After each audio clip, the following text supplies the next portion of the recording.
নমস্কাৰ ৰাইজ মোৰ নাম হ'ল গগল কলিতা আৰু জুবিনদাৰ কাৰণে সেইকাৰণে আমাৰ ব্যৱহাৰ কথা ক'ম বুলি ভাবিছোঁ আৰু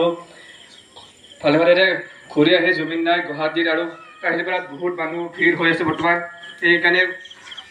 ক'ৰবাত দিছে মোক ব্যৱহাৰ বুলি আমাৰ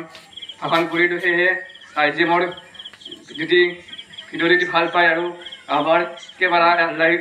ভিডিঅ' কৰি আছে সেয়ে মই দিম বুলি ভাবিছোঁ আপোনালোক ভিডিঅ' ফেচবুকত সকলোবোৰ ভিডিঅ' দিম আৰু জুবিনৰ কাৰণে আমি বহুত গান ভাল পাওঁ আৰু তাৰ গান প্ৰিয় একদম প্ৰিয় আৰু আমাৰ অসমৰ জুবিন গাৰ্গ সিয়ে আমাৰ অসমৰ জুবিন গাৰ্গ হয় আৰু জুবিন গাৰ্গে আমাৰ অসমত বহুত কাম কৰি গৈছে আৰু গায়ক হয় ডাঙৰ গায়ক হয় আৰু ধন্যবাদ জনাইছোঁ